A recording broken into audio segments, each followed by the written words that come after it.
The feeling of owning high-end gear as a music producer can be super inspiring. It can make you feel more confident and just really make you feel like you have everything that you need to start working. That high-end keyboard, drum machine, synthesizer, or even outboard equipment that you've been eyeing, guess what? It's great, but it has risk. High-end gear can add a lot of complexity, confusion, and cost you a lot of money in the end. So in this stream, we're gonna discuss some of the unspoken risk, and we're gonna also just talk about some ways that you can avoid falling into the traps associated with high-end gear.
Yo, what's good with y'all? Jay Myrax of Altruwest.com back once again with another music production podcast episode. Appreciate y'all for tuning in. We do these weekly at 4 p.m. Central Time on Thursdays. So if you're into music production chat, music production talk, music production discussion, this is the place to be. So we're gonna get it in today. I appreciate y'all for tapping in with your boy as always. We're gonna get started in just a moment. But yeah, man, for those of y'all that are already in the chat, let me know where y'all tuning in from. Love to hear where y'all are watching and hanging out from. Definitely will shout you guys out. But I appreciate y'all for stopping by as always, and grab a seat for a bit. We're gonna have a good discussion today. Today's gonna be a good one. We are talking about the truth about high-end music gear. So this will be a good one. A lot of good discussion happening this week. So we're gonna get started in just a few. Just gonna let some people come on into the stream. And if you're watching this, if you can share the stream on social, you can let people know that we're going live right now. Go ahead and share it. Go ahead and share the stream so that we can get the messages out there. So I appreciate y'all. Y'all want to share it on your social, share it on Twitter, share it on Instagram, wherever you have the ability to share, go ahead and share it. Let's see here. I see y'all up in here though. DJ Cool Breeze, a true sound creator. I see you, fam. Thank you. West, appreciate you. AJ Wise, another true sound creator. I appreciate you, fam. Thank you for tuning in from San Antonio. That's what's up, man. Black Seed, what's good with you, fam? I appreciate you, fam. Thank you. Low Frequency from North Carolina. What's good, fam? Appreciate you for tapping in. DJ Cool Breeze out of California. Appreciate you. Bang Pang, what's good with you, fam? From the EU. That's what's up, man. Appreciate you. Ken Lee, what's good with you, fam? Appreciate you. Thank you for tapping in with your boy. Peace to you guys, fam.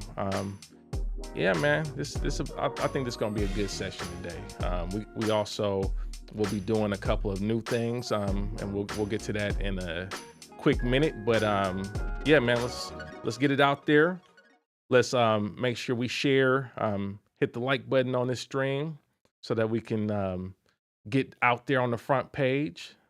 Yes, sir. Ken Jones, what's going on with you from the D? Yes, sir. Black Seed out there in Phoenix. That's what's up, man. Appreciate you, man. I appreciate y'all for tuning in as always. Been doing a lot of stuff over the past couple of days. We got this new series that we just kicked off, which is the music production gear hunter. Just in the early stages of that, but we will have more content in that domain.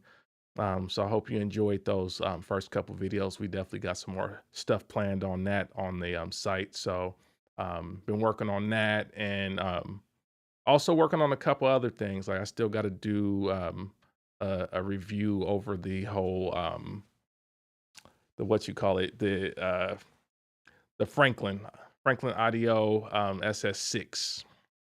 Still got to do that review.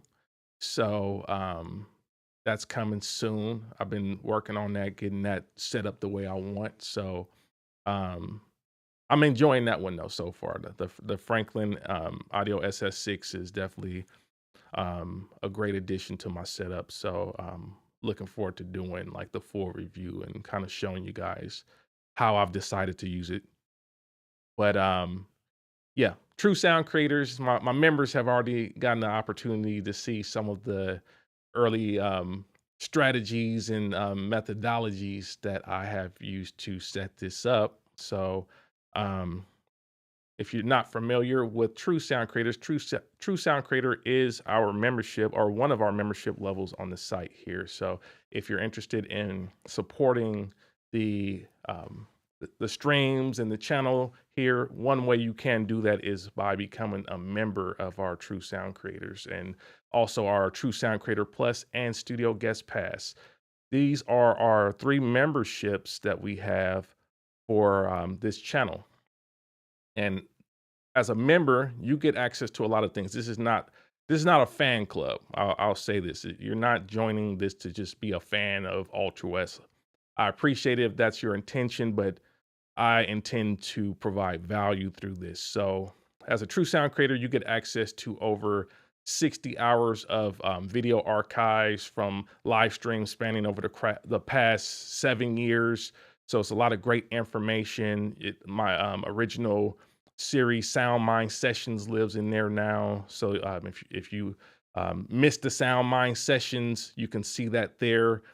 We also have interviews with people like EA Ski. We have interviews with Snipe Young, Divided Souls.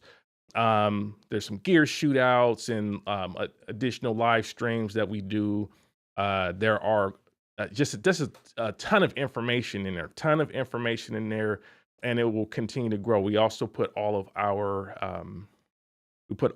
AMAs in there as well. So when we do the AMAs monthly, that is only accessible now to true sound creators after the live stream. So you get access to all that, plus discount on my ebook, The Sound Mind, which we'll talk about a little bit later. And also you get 50% off of Divided Souls Amplify plugin. Now, True Sound Creator Plus members also get everything that True Sound Creators get, plus additional merch discounts on the website. And I'll talk about that in a little bit. We have also added a few partners to True Sound Creator Plus. So True Sound Creator Plus now gets access to discounts from sample packs from MSX Sound Design. You get the member shout outs, you get priority replies to comments. And now we have added a new partner, the Produce Market, which is owned by Snipe Young. He is also offering discounts on sample packs on his website, the Produce Market. So make sure, if you're interested in getting access to sample content and the things that MSX and Snipe Young are offering, maybe consider becoming a True Sound Creator Plus member. Maybe that's an opportunity for you to upgrade here. Upgrade to True Sound Creator Plus if you haven't already done so. And then we have a special membership level, which is Studio Guest Pass 4K. And these members get access to full-length 4K video sessions, multicam sessions of beat making videos and beat making sessions, as well as tracking sessions that I'm doing. And this is like the private stuff. This is stuff that doesn't go on the normal page. So this is a great opportunity if you're looking to see like the real workflow, how we're really working in the studio. consider becoming a Studio Guest Pass 4K member. It's a lot of value in that. And yeah, as I mentioned, we all of those True Sound Creator Plus and Studio Guest Pass Plus get access to additional discounts on Altruwest.com. And in commemoration of Black Music Month, this is June now. June is Black Music Month. We have launched a new line of merch, which is celebrating Black Music Month. So we have our Black Music Month collection of mugs. These are travel mugs. You may have seen me last week or the week before with my hybrid mug, but these are the Black Music Month mugs that are celebrating the rich heritage of Black music innovators. So we have 4 new travel mugs celebrating this legacy of Black music across multiple genres over generations. We have our jazz icon mugs, which are honoring people like John Coltrane, Ahmad Jamal, Herbie Hancock, Thelonious Monk, and Sun Ra. We have our American music icons mug, which honors Little Richard, James Brown, George Clinton, Stevie Wonder, Quincy Jones. We have our P-Funk Legends mug, which honors George Clinton, Bernie Worrell, Junie Morrison, Bootsy Collins, and Eddie Hazel. And finally, we have our Hip Hop Production Icons mug, which honors some of my favorite hip hop producers, such as Dr. Dre, DJ Quick, DJ Premier, DJ Battlecat, and Jay Dilla. These mugs can be found exclusively at Altruwest.com. And during the month of June, we are offering 10% off the purchase of these mugs. So make sure you head over to Altruwest.com and use the code BMMIcons10 at checkout.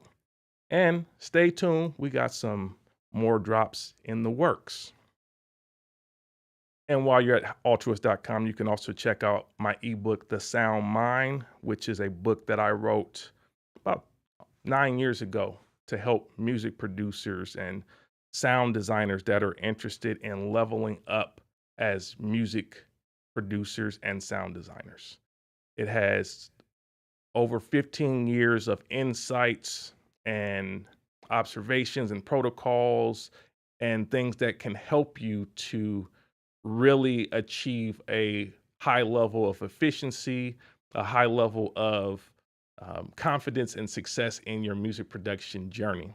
And I think this is important to have these strategies, these tips, and these protocols that I've used over the years. They've definitely helped a lot of music producers that I know create incomes and create sustainable livings for themselves.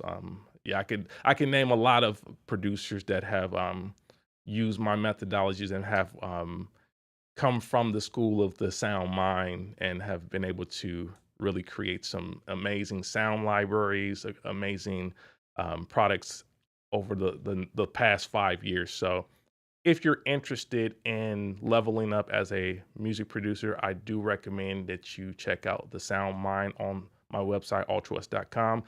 My trusty moderator, Upbeat Media, is providing links where you can get access to all of that. So the links are in the chat, and we will also have links in the video description.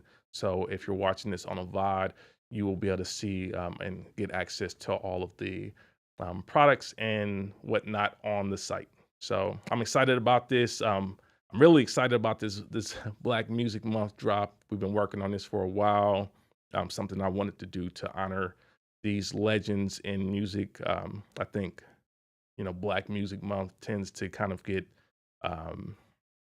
forgotten about in a lot of cases, especially in music tech. You would think there would be more people in music tech talking about Black Music Month, but it's my job. It's my time now. So this is my time to provide that and celebrate these people. So if you are interested in celebrating Black Music Month with us, go ahead and head over to Altruwest.com, get you one of those mugs.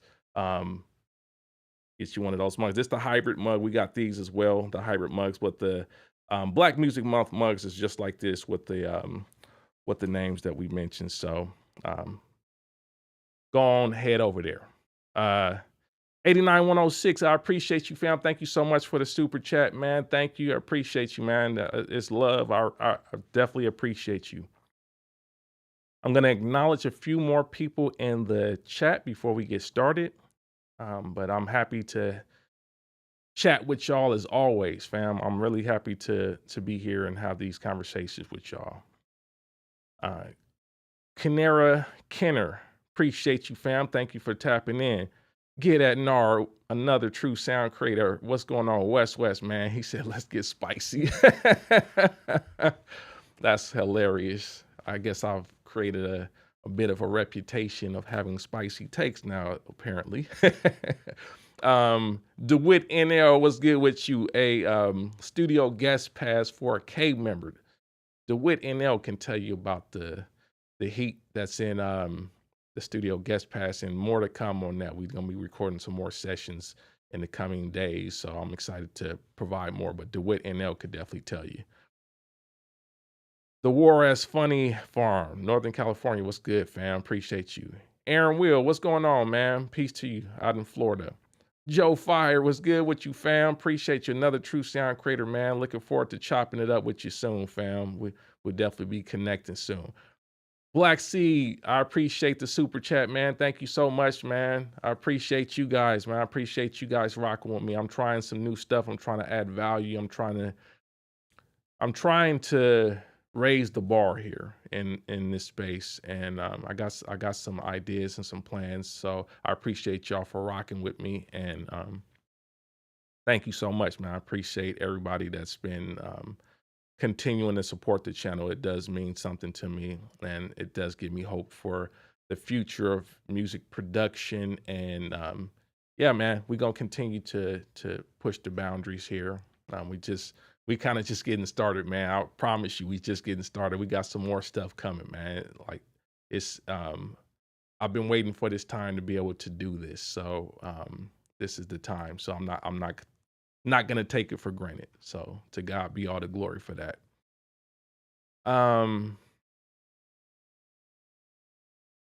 High-end music production gear, y'all.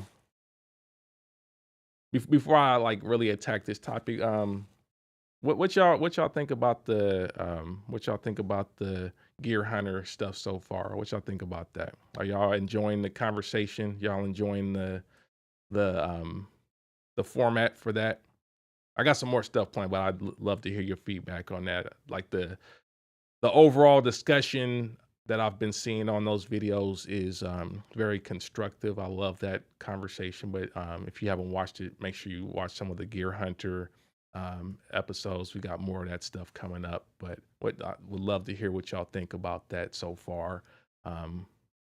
Yeah, this is just kind of like the beginning stage of that, but we're gonna step that up too. While y'all let me know about that, let me start to have this conversation. Only the Funk, peace, bro. Peace, bro. Say Joe Fire said keep that gear. Yes, I appreciate y'all. Cool. I appreciate y'all. Glad y'all getting some value out of that. And also, like I actually dropped the third episode of that, but that's in members only. So you have to be a true sound creator or higher to see the third episode where we talked about multi effects and stuff. They could tell you what's going on, but yeah, that's how we rolling. So appreciate y'all for the support on that. We got some more stuff coming there. Let's see, Black C said it's dope, bro, because a lot of us need to be pointed in a positive direction. Yes, sir. Appreciate that. I appreciate that. All right, so let's get into this high-end gear conversation, because there are definitely a lot of unspoken truths about high-end gear. High-end gear is something that, of course, a lot of people aspire to have.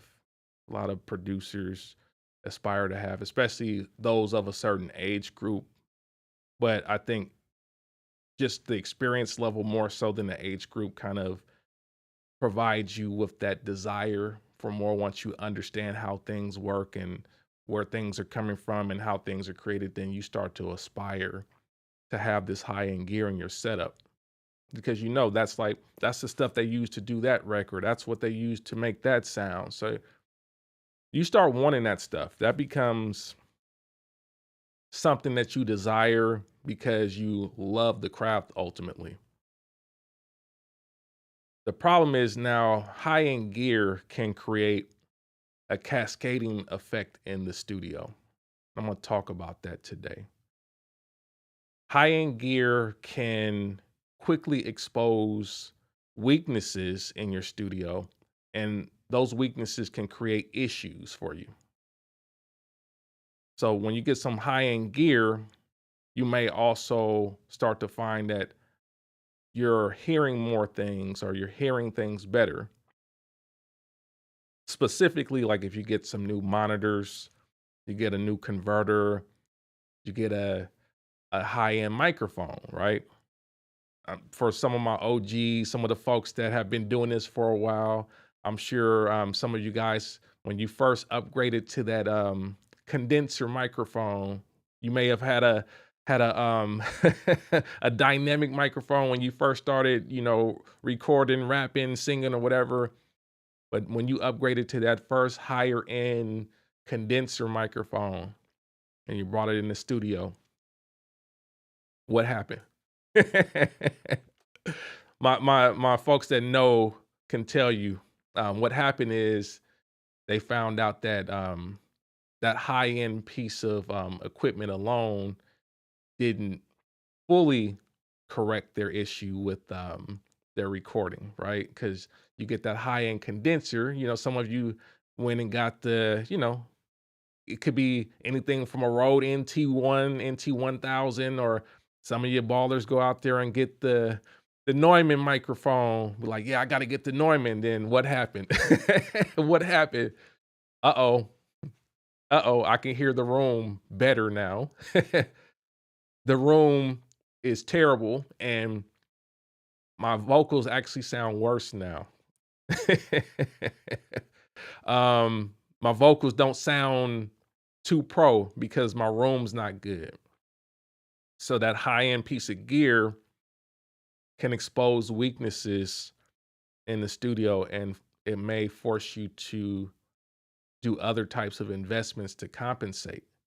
Now, sometimes the investment is just skill sets. Sometimes you can resolve the issue by just, you know, upping your skills, upping your recording technique, upping the way that you manage your system and what you do. So sometimes it's just a lack of skills. But in a lot of cases, it's not that. A lot of cases, you can't resolve it by just upping your skills.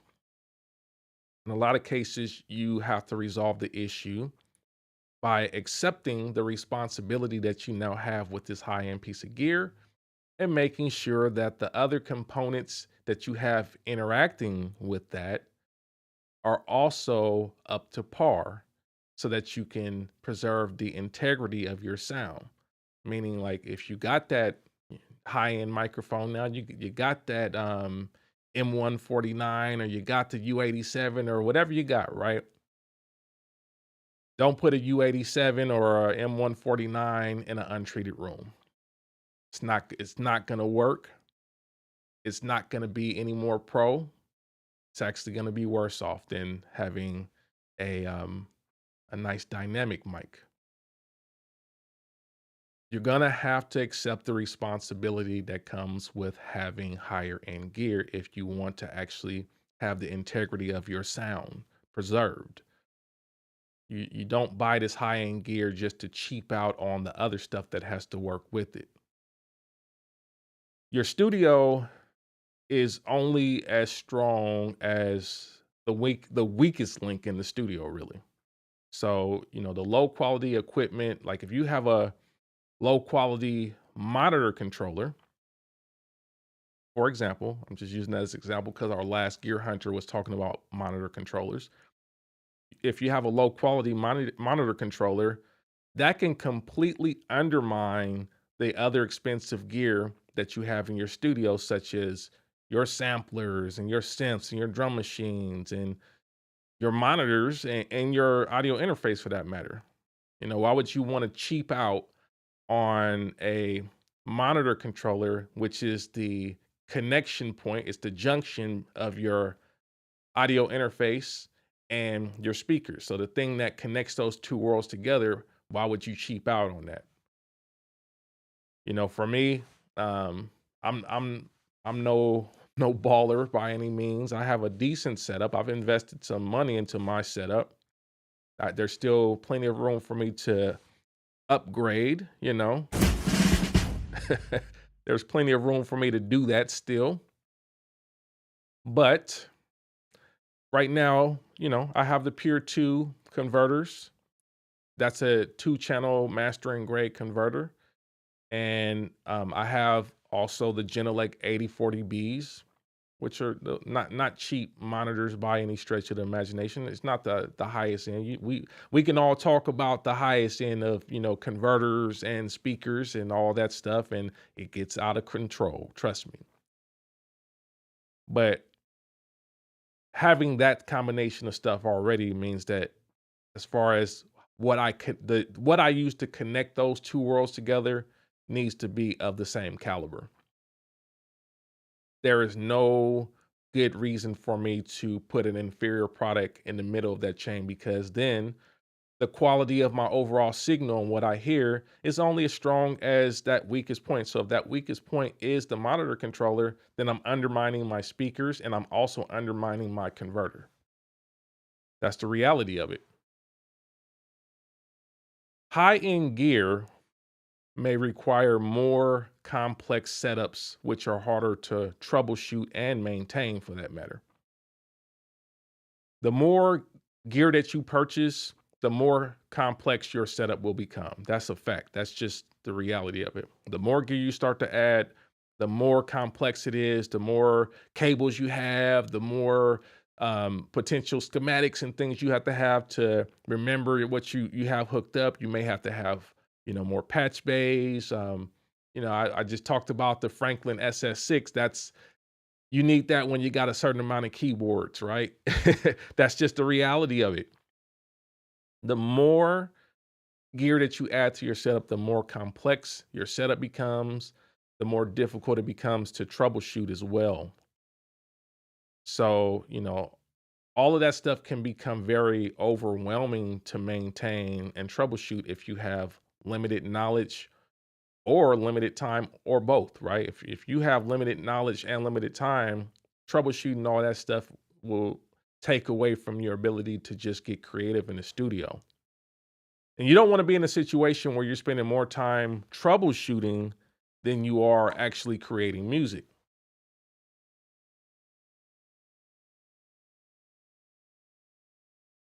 So, high-end gear is also something that can become very expensive to maintain over time. And it's definitely not easy to replace if a component goes out. High-end gear does have an advantage of being more serviceable. It's not like a lot of the high-end stuff, you can get it serviced, you can replace components, you can replace parts. With the cheap stuff, it tends to be more disposable, right? Like it goes out, like the manufacturer may not have any real strategy around maintaining it. So they may just say, okay, well, that's done. Throw it away and get a new one. So that is a benefit of some of the higher end gear, is that you can repair it, you can service it, but that's not free. And you should be prepared to send your gear in for service if you're not able to service your own stuff yourself. This is why people like Bruce Forrad and the Sonic have stayed in business for years servicing Akai and Sonic samplers. Because many people don't have the time nor the skill to manage the upgrades and repairs, and therefore they have to spend money to keep their gear in working order. They have to enlist in a tech to keep them working and functional. Now, I've replaced a number of screens in my MPCs over the years, and I've also replaced the screen in my S3000. Done the minor upgrades, outs, RAM installation. I recently even had to replace pad sensors on my MPC 4000. I've been doing that for a long time though. I've been doing that for over 20 years. And because my background is in computer engineering, I don't have a problem with opening up a computer and installing parts and components. That's just part of like, I learned how to put together computers when I was 13 years old. So I don't have a problem with it. But even that being said, there are certain things that are still beyond my capabilities that I would have to, enlist in someone else to help to get me in working shape. That's the reality of it. It costs money. It costs money to keep your stuff in working order. Um, some examples of this risk around buying expensive stuff, buying a couple of expensive components, but not getting the matching gear to support that expensive gear. Because I see it all the time. We see people with high-end music production studios, like super high-end MPC, SP, and then very low-end audio interface. Right? We see that all the time. It frustrates me to see that because there's an order of operation, and I'm gonna get to that. But we see this all the time. We see super high end, super expensive synths and drum machines, and then just everything else is like whatever. And it's a big mismatch. I was watching some videos on YouTube, and like something came up. It was a content creator discussing a $1,500 camera and lens combo that they bought. And they bought this because this was the thing that all the other content creators had. This was like the main thing that everybody was using. It was like, hey, I got the Sony A7 and the expensive $1,500 Sony lens, and you got a $3,000 camera setup. But then they said, and they got this tripod, but it was a cheap tripod, mind you, like a very cheap tripod. And they said that that tripod almost caused them to lose the camera and the lens because it almost fell. And they had to catch it. They luckily caught it before it fell. But imagine putting a $3,000 setup on a $20 Walmart tripod and thinking that that's cool. It absolutely is not cool, and that can create a lot of problems for you when you cheap out on the other components that are necessary to actually make all that stuff work for you. There's no point of buying $3,000 worth of camera only to put it on $20 worth of tripod. Crazy, crazy. Um, they, as I was watching that video, though, I also noticed how poor the video quality was on their video. And I was like, man, that's all they're getting out of a $3,000 setup. But then as the video went on, they started to discuss the lighting kit that they were using. And the lighting kit was a super cheap lighting kit compared to the $3,000 camera setup that they were using. So it's like, yeah, you got the $3,000 camera and lens, but you cheaped out on the lighting kit.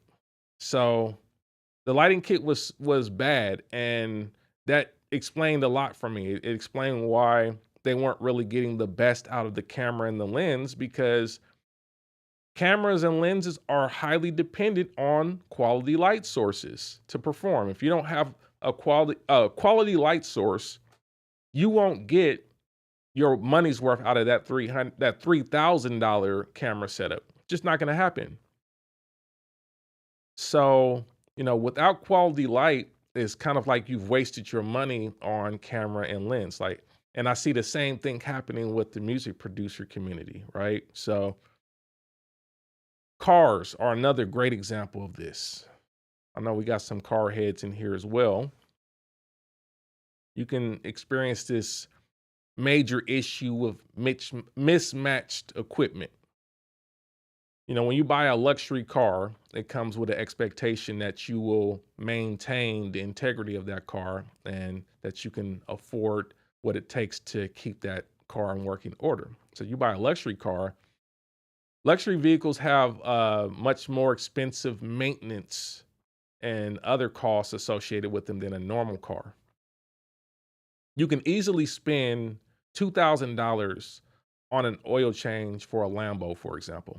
Buy a Lamborghini, yeah, you can expect to spend a lot of money. It can easily get up to $2,000 for that. Lamborghini also has pretty expensive tires, so you can easily spend $2,000 per tire. Listen to me, per tire on a Lamborghini. Don't think you're gonna get away with just buying, cheap couple, $100 tires on that joint. So you can easily spend $2,000 per tire. Lambos also require premium gas. Don't think you can just put regular unleaded in your Lamborghini because you will damage it and you will undermine the luxury vehicle by putting inferior products on it, like inferior tires, inferior gas, inferior oil, right? That's the reality of it. Even on a lesser scale, right?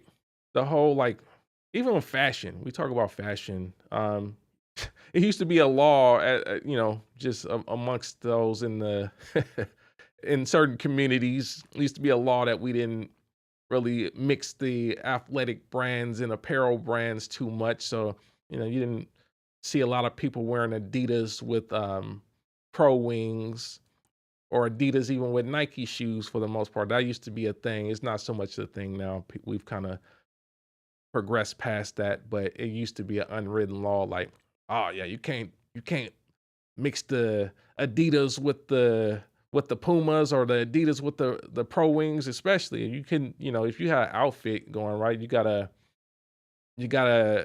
outfit that you putting together and you got some expensive Jordans on, you got 200, 300, $400 Jordans on. You don't want to ruin the outfit with cheap everything else. Like, oh, okay, cool. Like, I got the Jordans, but yeah, whatever. I'm gonna just I'm gonna fit everything else Walmart. Then it's like you already didn't spend the money. You know what I'm saying? You already didn't spend the money on the Jordans. Why cheap out on the rest of the outfit? Because the rest of the stuff you put on, like, you look crazy with ill-fitting jeans or shorts or whatever you got, ill-fitting shirt, but you got Jordans on. And that's how a lot of us are kind of treating some of our gear today. Like, oh, I got the MPC whatever, right? You got the 3000, the 4000, the XSC, whatever you got, right? You got that, but then the rest of the outfit is Walmart. And we shouldn't try to justify that and say that's cool, right? Because it undermines the purpose of getting that high-end gear in the first place. You don't want to cheap out on the other things that have to work with that piece of gear in order to make it perform optimally. So when we start talking about high-end gear, it's very important that you don't undermine your setup. You don't undermine your purchases. I would say if you're not ready to really deal with the responsibility of high-end gear, you're better off not having high-end gear and just dealing with stuff that matches where you're at the moment, because it does you no good to have a high-end synth, for example, and a bad audio interface that doesn't capture it well, that adds noise, adds too much smearing of frequencies and other stuff that just totally distorts the sound. There's no reason to have that. Same with a drum machine sampler, right? No reason to have the highest end of drum machines only to record it through something that completely loses the characteristics of it, makes it sound cheap. Like, you'll be better off just using a normal audio interface with a DAW at that point. So don't buy the gear the luxury gear if you can't afford to pair it with the products that also help it to run optimally. Solutions here for me, I recommend that producers always start with the foundation.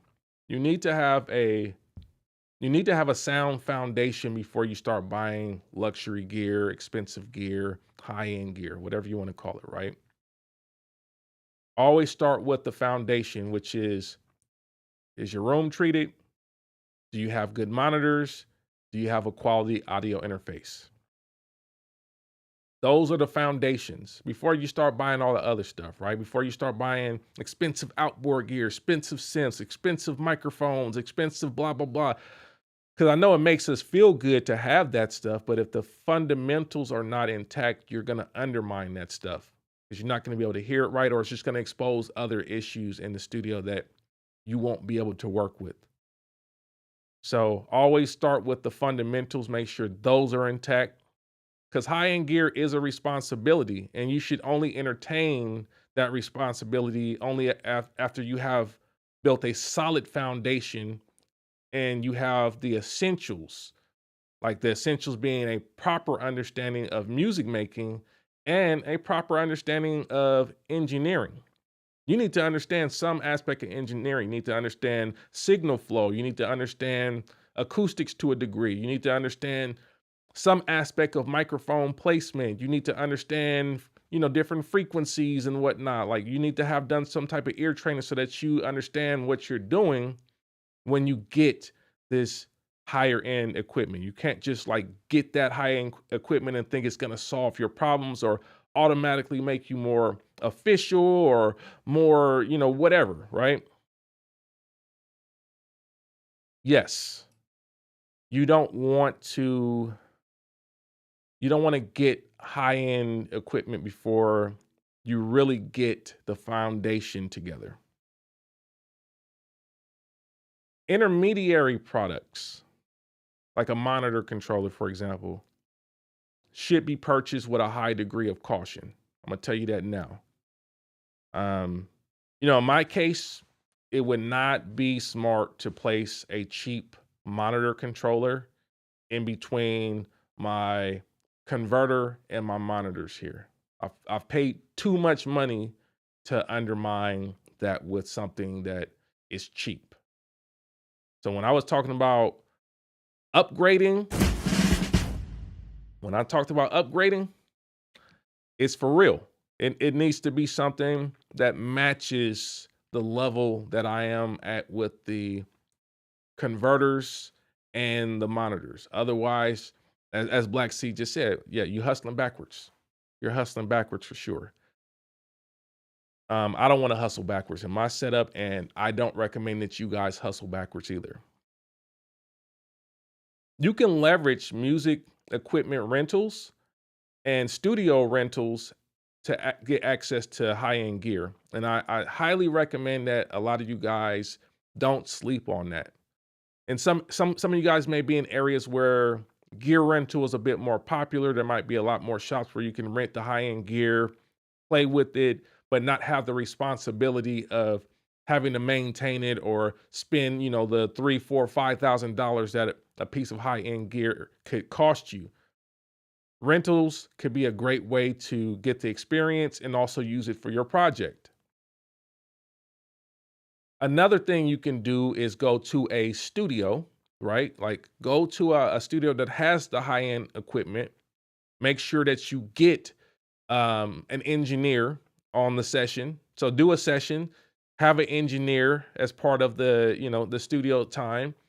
And, make sure when you are going to find a studio, you call, you have conversation with the studio owners, see what gear they have, make sure that, there's an opportunity for you to use that gear in your sessions, and then book the session and then work with the engineer so that you can get access to the gear, you can learn about it, you can ask them questions, and you can use it in a practical manner on a project without having to own it and be responsible for it. So you can get the use out of it without having to spend $4,000 or whatever, your high-end piece of gear is going to cost you. that is a better way of actually getting access to that without having all the responsibility, especially if you're not there yet. Because many of us are not there yet, and it's okay to not be there yet because the gear is not going to magically fix the fundamentals. And it's very important that you recognize that the gear does not replace the fundamentals. You need to have the fundamentals intact first before you can say this new high-end gear is going to make the difference. Because as I mentioned before, a lot of the high-end gear stuff is incremental. The differences become very incremental. And if you don't have the right setup, you won't be able to hear that stuff anyhow. So when we had that conversation about the MPC XSE, I know that rubbed a lot of, that ruffled a lot of feathers. People were saying, oh, you can barely hear the difference. You can barely do this. You can barely and my question is always, well, what did you monitor it on? What did you listen to the MPC XSE on? When you listen to my comparison, what did you listen to it on? Because I can tell you what I listened to it on, I can hear the differences very clear. But if you don't have the right level of gear, you won't be able to hear that stuff anyhow. And I think that's an important note. So we're not all after the same thing in the end. And I recognize that. I recognize that. Some of us just want to have fun and make beats and enjoy our man cave, right? Because that's a lot of what this is in the end. We got these man caves and, we got all this gear in it and we want to enjoy it. I get it. But some of us are also looking to do professional work with this stuff. And I know for me personally, as a professional sound designer over the past 20 years, it's important. It's important to have the right monitors and the right converters and all that stuff. Otherwise, you're not going to be able to judge what's going on with the sound content that you're working with, especially if it needs to be used for public consumption, if a lot of people need to be able to use it. And I know with the sound libraries that I'm responsible for, hundreds of thousands of people use that stuff. I'm gonna just keep it a buck. Hundreds of thousands of people use the sample libraries that I have built over the past, you know, 20 years. Hundreds of thousands. So it's important. It's important for you to understand that, we're all doing different things, but before you run out and just buy some expensive equipment thinking that's gonna fix everything, you better make sure that your fundamentals are sound. So don't sleep on actually renting studio time. I know we all talk about like the man cave and being in our room and creating, but if you have a real project that you're trying to get out or you're trying to push a boundary that you may not be able to push at home, sometimes it's better for you to just rent the studio out and get the project done or get the recordings done and then come back home and finalize things or whatever, right? That might be a better way to deal with it. Dazza Direct, I appreciate the super chat. He has did I get the feral fish pulse to play with? I didn't get that yet. I'm considering I got a couple of things I would like to upgrade. One of the things, the big thing that I want to upgrade still is my audio interface, like my main audio interface. I upgraded my converters, but I still want to upgrade my main audio interface. I haven't done that yet. I am planning to do that, but I haven't done that yet because it's a major upheaval, and I'm doing a weekly stream, and I got other stuff I'm trying to do, so I can't. It's not a good time for me to completely upheave my studio to reroute it and do all this stuff to make that work, but I would like to do that at some point. So no, I haven't gotten a feral fish. I'm still working with RME. So if you want access to RME converters, RME interfaces, we do have a special relationship with RME, and they've offered a discount code. You can get 15% off of RME interfaces on their website. You just need to use the code Altruwest on the website. Upbeat Media will post a link in the chat, and I'll also have a link in the video description if you're interested in checking out RME. But that's my next buy as well. RME UFX3 is my next buy. It's just like I said, the timing of having to do this is very difficult with the amount of content that I'm working on.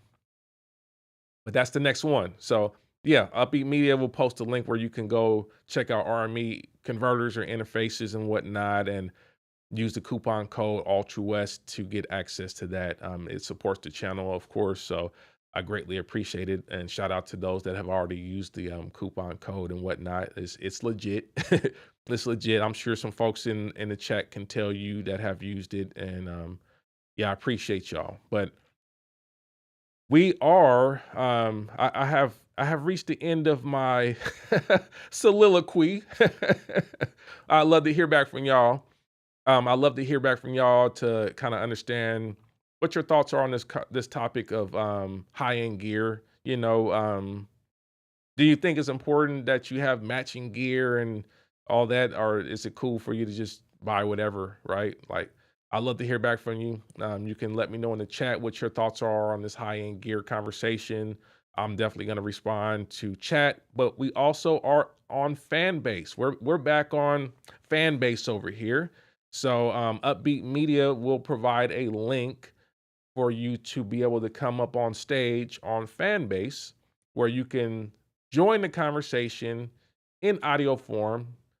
Just keep in mind, if you come on to Fanbase, right? You come on Fanbase, your voice will be a part of the stream. And this stream may go out to tens of thousands of people, or maybe even more than that. But just keep in mind, we are on Fanbase as well. So we'd love to hear back from you guys. Upbeat Media has posted a link in the comments or in the chat where you can join the conversation and come up on stage. And when you come up on Fanbase, just keep in mind, you cannot have the YouTube app and the Fanbase going at the same time. So if you come on Fanbase, then you have to listen on Fanbase. You can't listen on YouTube because it'll give an echo. But I'm excited to hear from you guys as well on Fanbase. So yeah, come on in. You're welcome to come up on stage. Welcome to discuss. I'd love to hear back from you guys as well. But I'm going to go to the chat in the meantime. Let's see here. Just going in reverse order.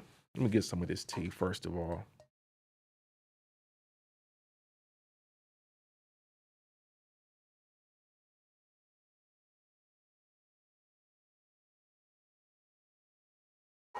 All right. Showfire says, I don't believe in buy whatever. I've been down that road. Now I'm just trying to get it right. Amen. I appreciate that, man. I think a lot of us can relate to just getting whatever. And you hit walls. You hit walls for sure. It's cool for a little bit, but then you hit a wall and it's like, well, how do I get out of this now? And oftentimes you're gonna have to invest. Now, I do recommend investing when you are working on a project. That's a great time when you're working on a project and you want to push the envelope. And I should say it like this: when you're deciding to work on a project, I don't recommend you upgrade in the middle of a project. That's not the right time. You upgrade to prepare for a new project. You upgrade to prepare for a new concept, a new presentation, a new thing that you want to bring to market. You upgrade and invest into this new production that you want to bring to the world. So that's a good time to have the ideas to say, oh, I want to hear this, or I want to do this on my next project. So therefore, I'm going to invest in this thing that allows me to achieve this new level of production. So you are investing in the concept or idea you have and the thing that you want to bring to the public, right? But it's not a good idea to upgrade in the middle of a project. That's like the worst time. So even with the software and stuff, right? I tell you all the time, do not upgrade your software while you are working on a project. That's ridiculous. Like, do not do it. So when I hear a lot of people talking about, oh, I got the new let's let's get spicy for a second. Um, let's get real spicy. When you guys say, "Oh, I got the new MPC 3.5 or whatever," right? I just upgraded there. I'm playing with the beta. It ain't no way you working on a new project or anything like that. When you guys say, "Yeah, I got the new 3.5 and I mess with it," it's like you must be on your downtime. You must not be working on anything that you care about, because the reality is with a beta, if you start saving projects with that, if you start doing anything and it becomes unstable, you are running a great risk of losing your stuff, having it incompatible, having it not able to be completed because the bugs and everything that comes with working on a beta. So I always, when I see people like rushing out to get the latest thing, I'm always like, dude, ain't no way you working on anything right now. That's the reality of it. There's no way. Ain't even possible. Because upgrading in the middle of a real project is dangerous. Joe Fire, appreciate the super chat, fam. Yeah, I'm looking forward to chopping it up with you as well, man. Looking forward to it. Hopefully you got the invite. Let me know if you didn't get the invite already, but we should be able to get this cracking this weekend, man. So I appreciate you. Big Callie Roberts, I see you on Fanbase, fam. If you want to come up on stage, all you got to do is raise your hand and I will bring you up on stage. There you go. There you go. I'll bring you on stage, sir.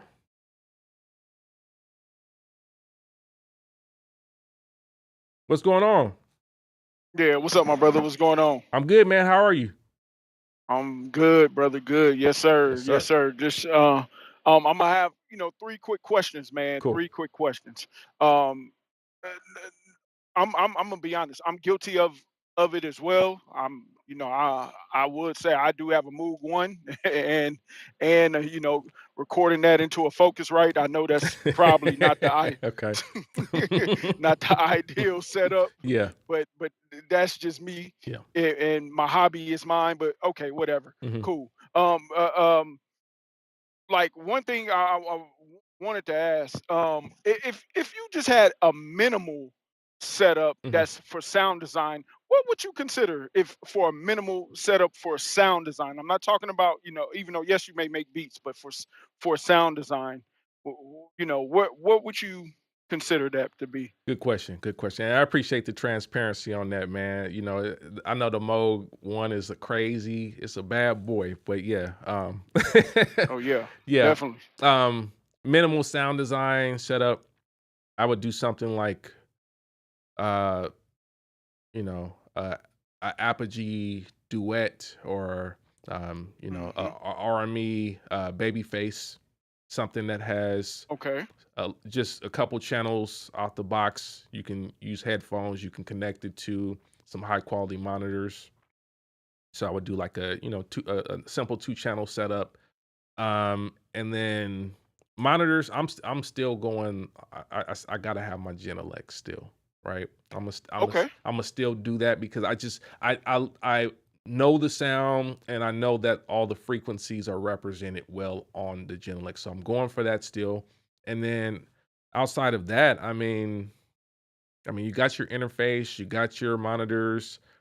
Um, if you get the Babyface or duet, that's kind of like desktop setup, and they kind of are already designed to act as a monitor controller, so you don't even need to add nothing like that to the setup. At that point, it's just like I'm. We're saying sound design, so I'm gonna use the computer. I'm gonna use a strong Okay. computer, right? If you don't have a strong computer today, we're not really playing sound design, because just the ability to be able to use virtual sense and like plugins and whatnot to process sounds, and also just the editing capabilities on the computer, I'm gonna stay there. And also, when we talk about sound design professionally, you may want to use something like Contact, or if you're building your own sample based That's engine. going into my next question. Yeah, Yeah. Yes. you may want to check Okay. out something like Rompler, for example. Rompler by Evan Groves, formerly, or he's still Studio Link, but something like that would allow you to build your own sample based instrument. So that's going to be on the computer. So you got to have a strong computer to run that stuff. Yeah, like I said, that was actually going into my next question. I was going to say, is that same mindset is applied as for software? Like, would you, recommend somebody who's in the software who's going to use some VSTs, like to start off with something um, not is costly as opposed to Omnisphere or a big contact library? Would you say start off with something very simple, or just or just go ahead and buy the go ahead and break bread and buy the expensive software Yeah. if you have not probably the best setting for the sound? So if you're interested in building sample libraries, I do recommend that you learn Contact. It's one of the dominant platforms still. It's been around for a long time. A lot of developers already using it. It's got a big audience. So Contact is still gonna be something that I recommend. There's other platforms, there's Falcon, there's a lot of stuff out there, but I recommend you at least learn Contact. And then if you are interested in other platforms, do that. But you should learn the standards because as a sound content creator, it allows you to access a wide audience of potential customers that already use the sample engine that you're creating for. Another one, Mm, EXS24 has a huge audience because it's part of Logic. There's a ton of Logic users out there. Um, I do recommend learning how to use EXS24. And then also, you may want to consider learning how to use Edison or FL. It's just a huge audience of people out there that are FL users, and Edison is very powerful. People don't realize how much power okay. there is in the FL sample engine. Just simple stuff like being able to automatically loop samples, for example. As a sound designer, you start sampling stuff or you sample synths or whatever, just the ability for it to do automatically loop and make automatic loop cross points and all that stuff. Crazy, crazy useful. I do recommend you learn that. So then you've covered like some of the biggest use cases for sample content. If we're talking about software samplers, if you're talking synthesizers and you're just trying to get into sound design as like a preset person, I would say Serum would be a good place to like lock in, learn Serum. Yeah, Uh, definitely. mhm. Stuff like Omnisphere, I I think they're good tools for someone that's making music and playing.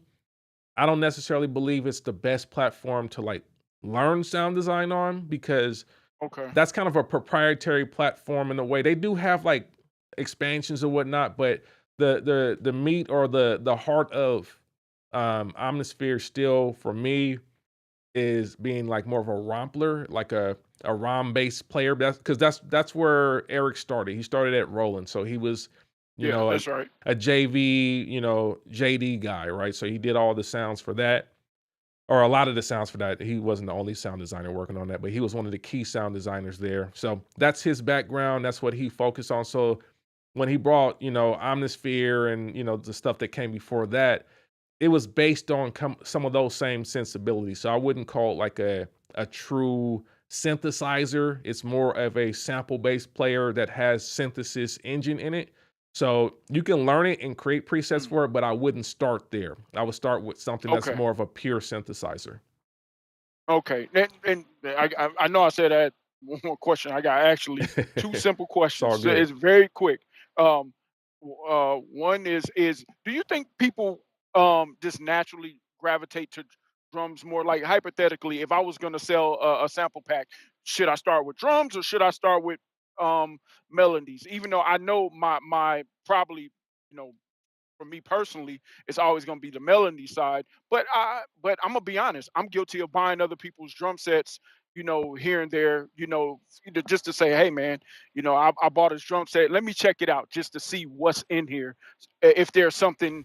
different just to get an idea to start with, because I'm gonna be honest, I do get inspiration from other people's ideas as well too. We Mm. all do. Mhm. But that's the question.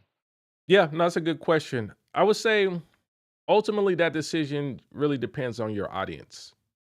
So if you know you have an audience that's more um, driven by drums, like a audience that's more making like hip hop or trap or something like that. And trap, I'll even say they're kind of not even that anymore. But like traditional hip hop, boom bap, and traditional forms of hip hop, they're going to be more drum driven. So a drum library would make sense if you have that audience. Um, I would say today, if you have more of a trap audience or something like that, it's probably going to be melodies more. Like I think they are more melody and loop driven today than they are drums.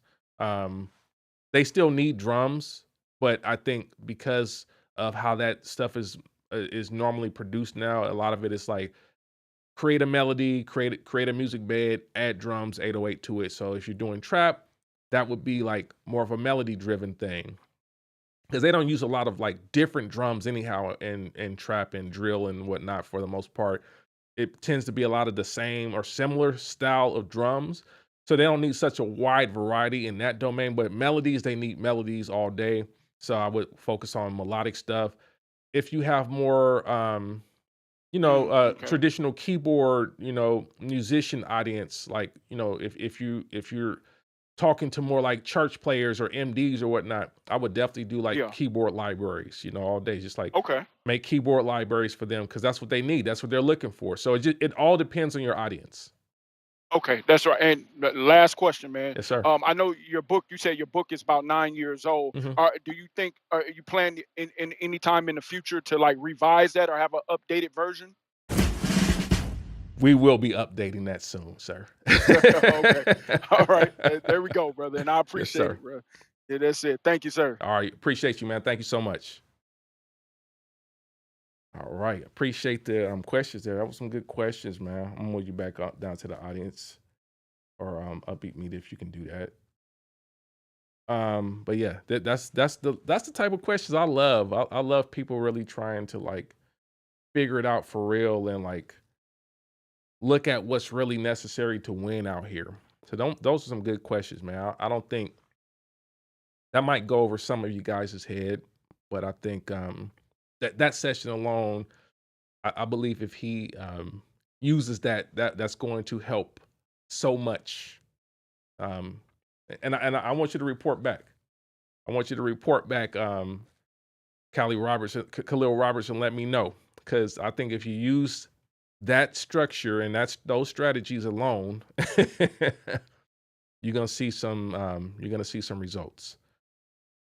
LD40 Productions, appreciate the super chat. Sorry I didn't respond earlier, but appreciate the super chat. He says, man, Pro Tools got me on that update 2 years ago. That was a nightmare. As for updating equipment, I think it's necessary as your skills evolve or equipment fails. Yeah, I agree. I mean, as things evolve, upgrade for sure. Like, there's no reason for you to just stay um just using the same stuff you started with if you've outgrown it, right? And there's a time and place where you outgrow it, but like I said, if you are actually working on a project, you're actually working on something that you care about, that is not the time to upgrade. That is not the time to add new pieces of gear if you're in the middle of a project. Like if you finish one, you finished a song or whatever, and you're like, okay, I got a new idea for this other artist I'm working on, and I wanted to do this, this, and that, right? You say, okay, I need to invest in this. I need to invest in this piece. I need this in order to achieve the song idea that I have for this new artist or this new song. Then you can start to do that upgrade. You can get the tools. You may have to spend some time learning those tools though before you can actually get into the song. So that's why you don't do it in the middle. You have to do it before you start the project. But yeah, it's okay to upgrade. And obviously, if you're working on a project and something fails, right? You may need to either get it fixed or upgrade. That's the reality of it. That's the reality of it. If you're in that situation, so that's good stuff.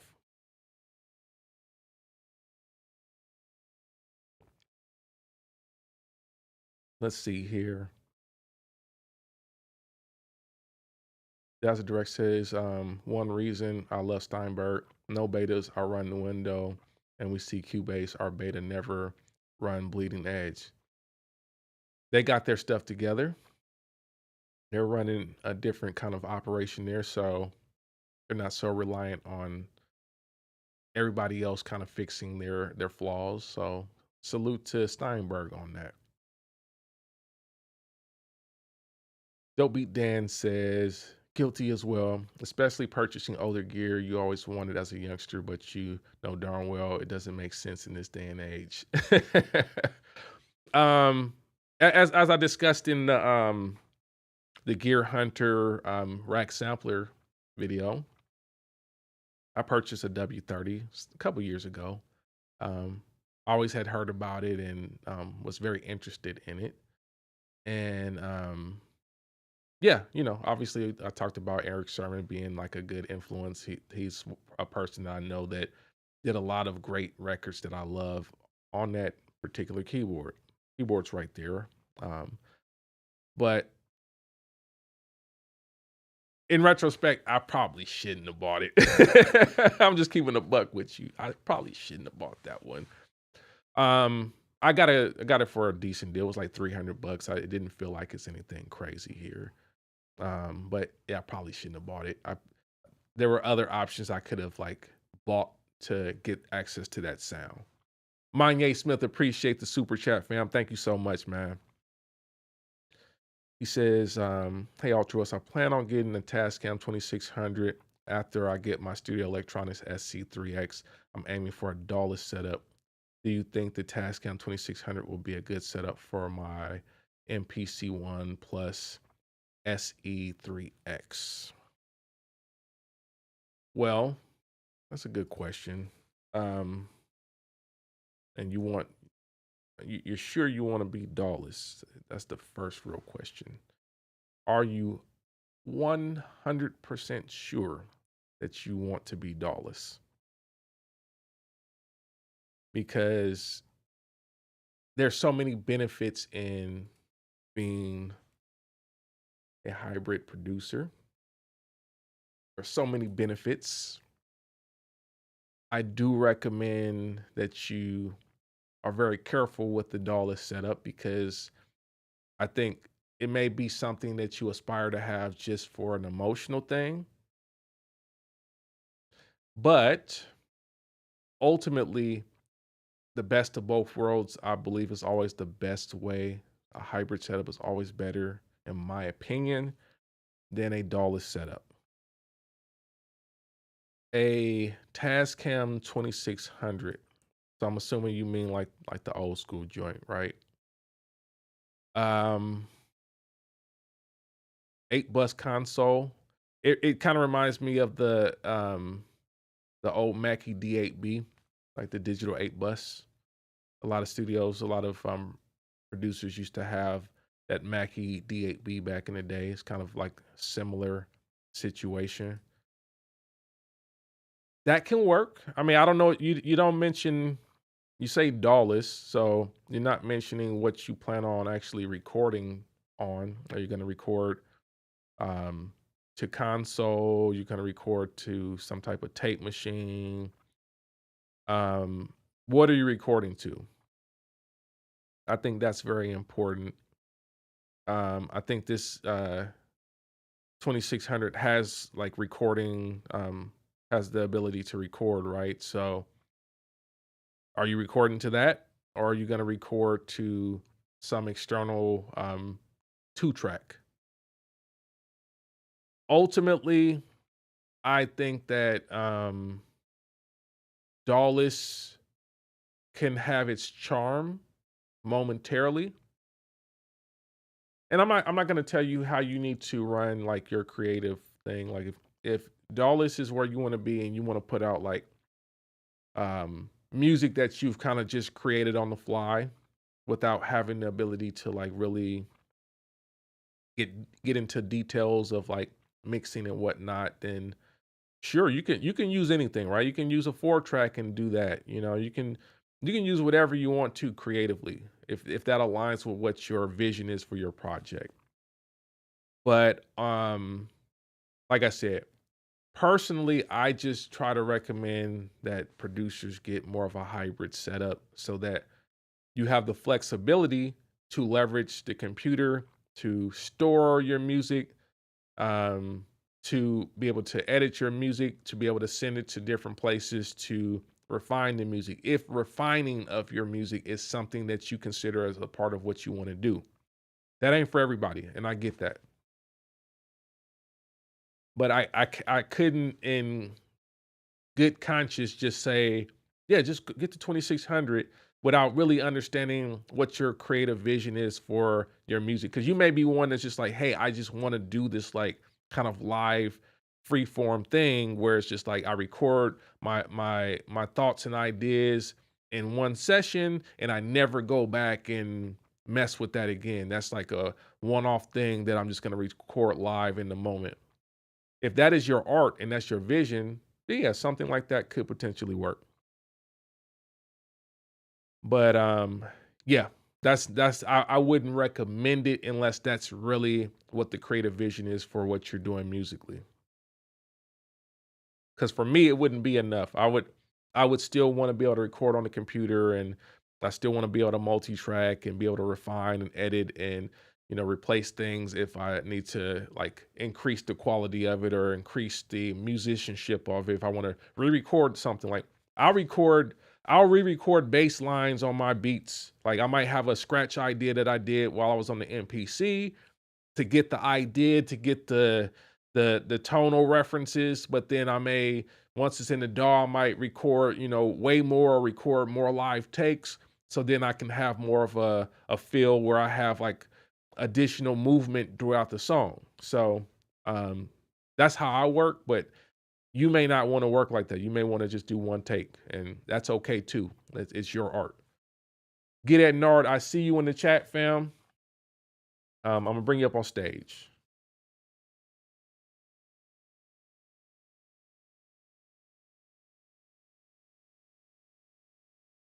What's going on with you, fam? Hey, so when I saw your topic, I had so many things to say, but I think you hit every nail on the head in your monologue. I think we've all been there. Like, you get, like you did a topic earlier about gas. We want to buy, and then you realize, you know, that you need to step up in other areas. I didn't really realize that until probably a year ago. I was looking at getting a Burrow B2 Bomber, Mm, and the guy, the Sweetwater rep, told me, he said, "What kind of monitors you got?" And I told him, he was like, "It makes no sense. Like, you're not going to hear anything." yeah. You know, he's like, "You need to get your monitor in your room straight before you start, moving on." So I had to work on doing that next, and Yes. so, sometimes it sucks because we all chasing the sound, right? We all want to make sure that we have the correct sound, but that's the problem, that we chase the sound, is because we can't actually hear, Mm. you know. Mhm. And Mhm. so, I thought it was very important that you kind of spoke about that. Y But there are some remedies too. One thing you can do that you said, go to a studio. Like, I'm surprised at how many people do beats and never did a studio session Thank you. before. Thank you. You know, Yep. go go to a studio, and because it's important to see where you're at, Yes. because you might not be that bad, Mhm. or you might be terrible, you just don't know. So I think it's always important to go to a studio, Yeah. and sometimes it's a good idea before you buy anything to go to a studio. Right. I was in the market for a microphone, and I just booked a couple hours at a studio that I knew it had a bunch of microphones, and I just did a microphone shootout, Yeah. you know Yeah. to see what I like. So, I think all of that kind of stuff is important, Yes. and, like I said, but I definitely feel the pain, because sometimes you just chasing, you see somebody with something fly, and you want to get it too, and, Absolutely. because you think that's going to make you better. But I think it's important to learn how to use it. And sometimes too, you buy gear. I'm known, if I book a studio session, I buy something new, I take it to the studio with me, and I have the engineer hook it up, and we go over it together so I Mm, can learn things. mm, mm. I'm not a big mixer. I do a lot of tracking. I like to track at home and then bring it to the studio and have an engineer to mix. So that's kind of, my thing. And I think that's important too, to set the goals of what you want to do. Do you want to be a mix engineer? Do you want to be a producer? Do you want to be a mastering engineer?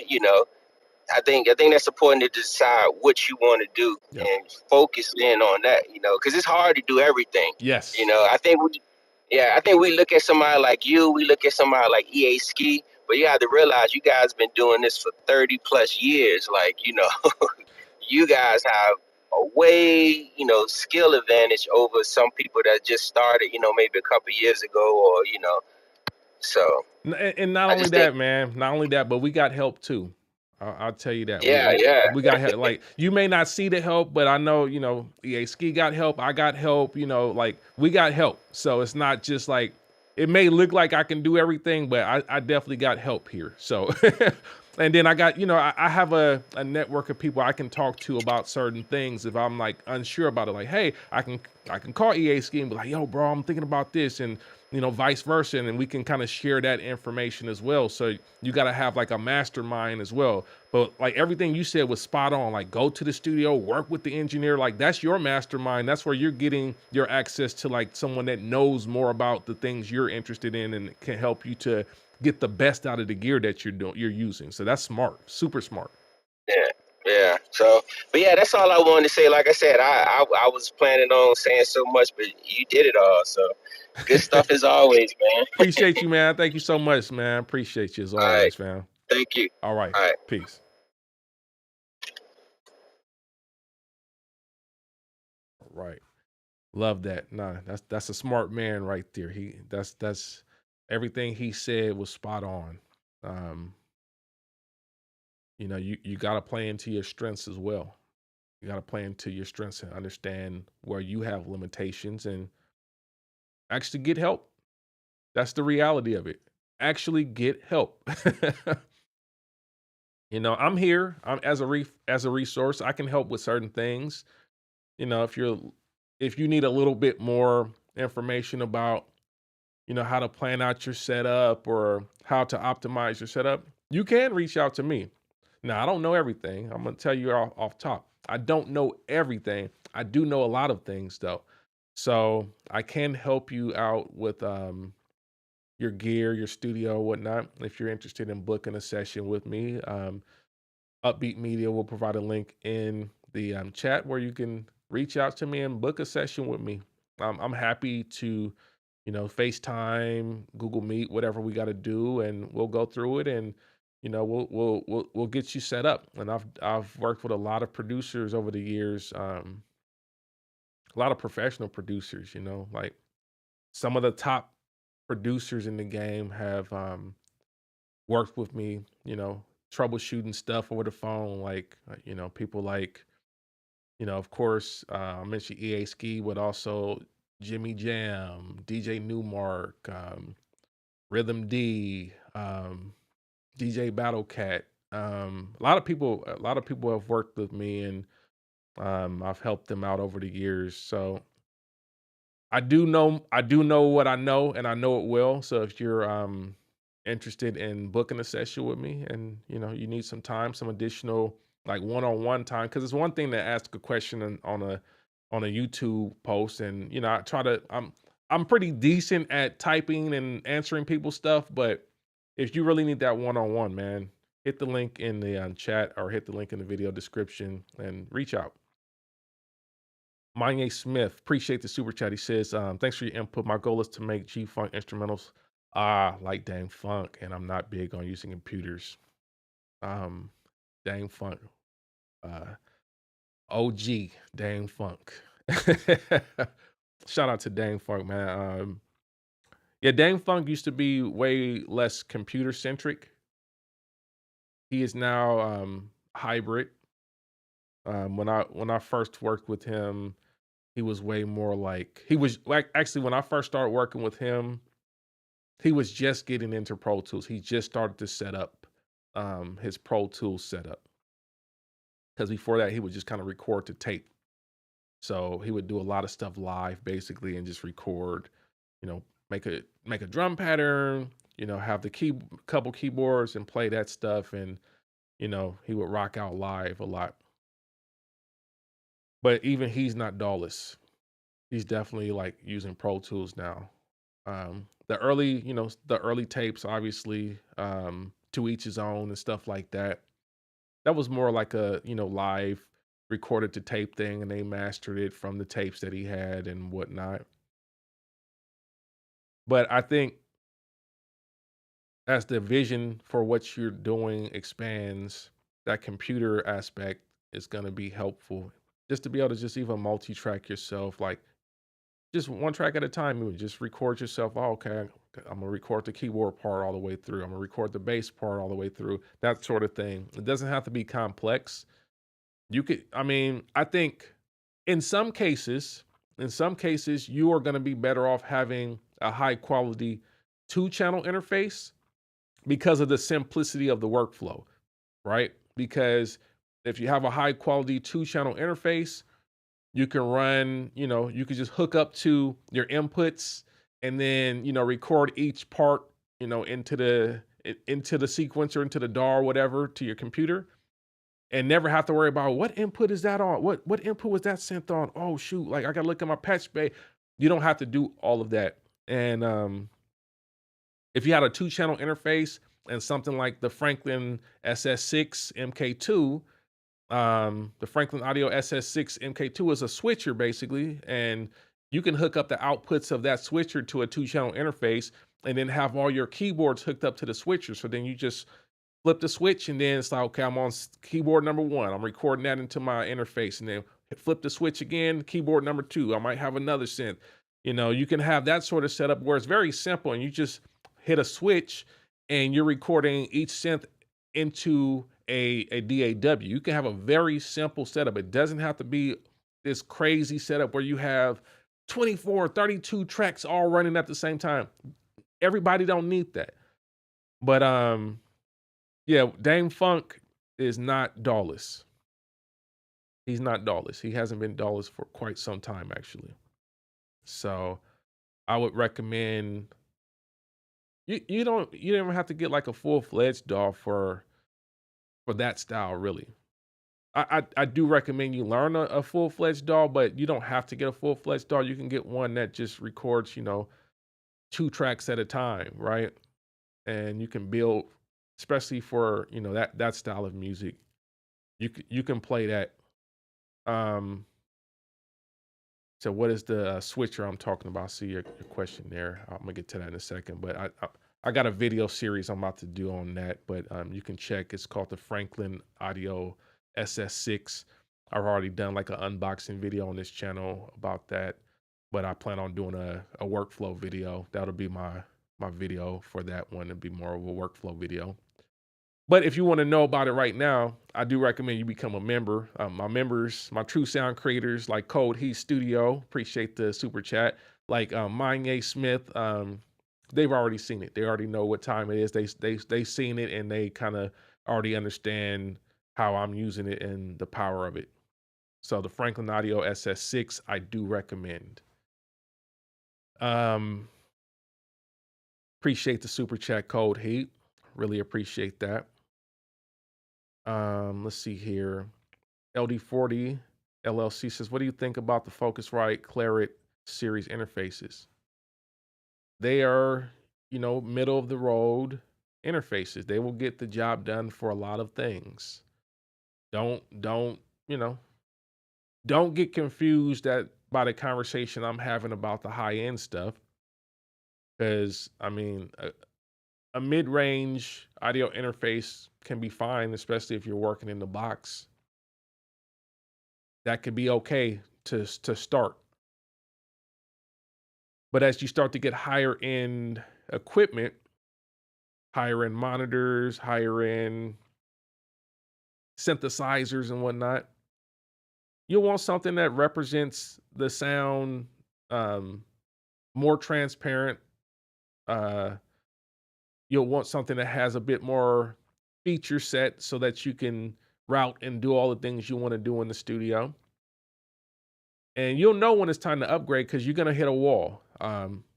Get It Nard can tell you about Get It Nard can tell you about running into the walls with the audio interface.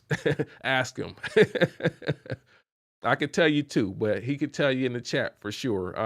At a certain point, you run out of inputs because how you're trying to set up your studio you may not have enough inputs, and then something like a Claret may not be a Claret or Focusrite style stuff may not be the right thing at that point. You might need something that has more inputs and outputs, and at that point, that you may say, okay, let's get an RME, because the RME interfaces tend to have a lot more inputs, especially on the ADAT side, or if you get a Dante interface or something like that, you may need something that just has a lot more flexibility and more potential expansion.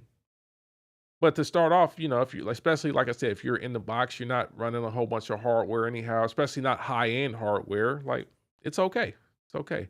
So I say you need to upgrade when you've started to upgrade other components. Like, yeah, don't get the I ain't trying to clown, but don't get the Moog 1. Don't get the Moog 1, a $10,000 synthesizer, and still be on the low end interface, because it's a mismatch then, and you're undermining the $10,000 synthesizer by recording on something that may not represent all of the sound and the frequencies the way that it should on a high end synth like that. That's just the reality of it. Dazzle Direct says run the RME help. It recommends the PCIe, HDSPE, RADAT, or Digiface for me. I require only a few ends, but 16 outs for my next progression to Atmos. Oh, you need a RME recommendation. So let me see. 16 out, right?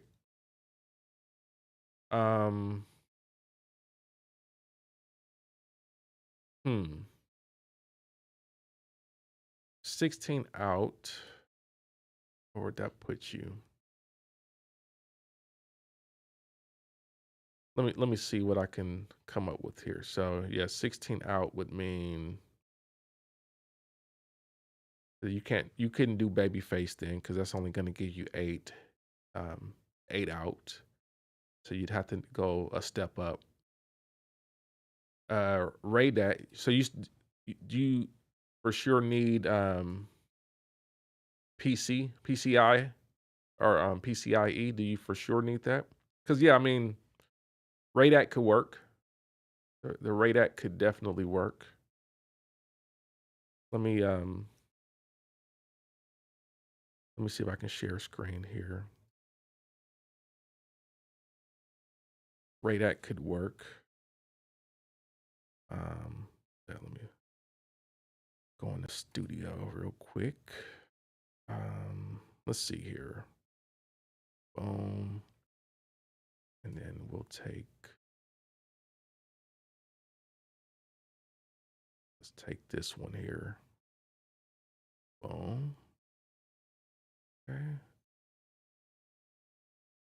All right, and then we'll do that. Okay, so this is the RADAT. So this one's gonna give you, looks like, yeah. So you get 2 ADAT in, 2 ADAT out, plus AES and SPDIF and whatnot. So if you need 16 out, this one will give it to you. If you need PCIe, I think another one you said Digiface. Digiface also should work, right? Digiface, yeah, this will definitely work. If you don't need PCIe, you can get something like this for sure. This is USB, same kind of concept, for it gives you 4 ADAT in and out, which is nice. So something this simple, and then you just have to expand it. You'd have to get some type of preamp, or if you're going out, so you'd probably go more like the Pharaoh Fish or something like that. some type of multi-channel converter. So let me see, like maybe not something this crazy, right? Yeah, you could go in this direction. This might be a little bit overkill for you though, because this will give you 16 channels.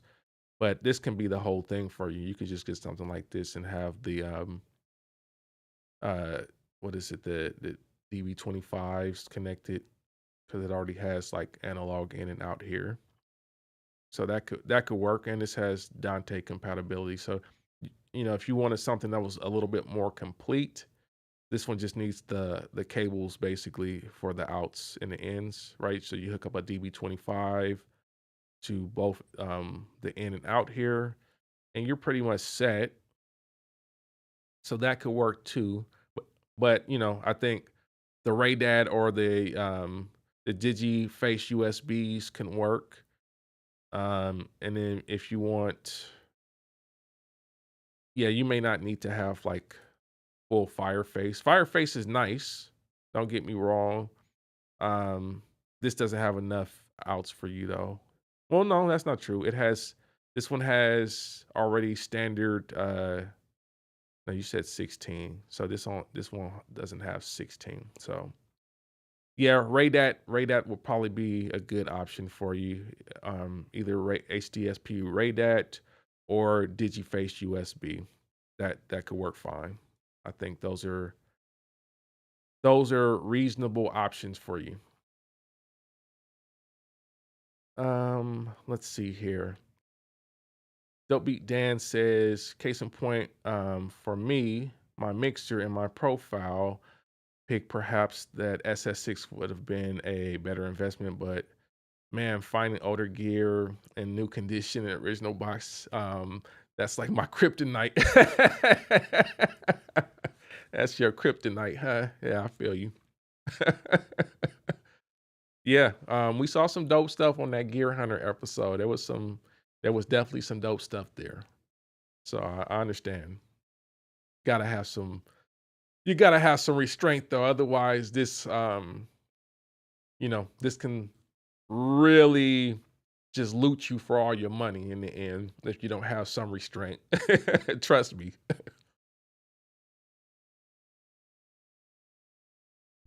Um, got a couple other people making some options or providing some options. I think on the RME, keeping it simple, you can just do the USB one is probably the most flexible one. I think you may regret getting the Radad, unless you're gonna stay um, with a PCIe setup. I would rather you just go ahead and use the USB, the DigiFace USB, because that will last you longer, because the USB platform will work on multiple systems. So if you have to upgrade your system, you'll still be able to use that.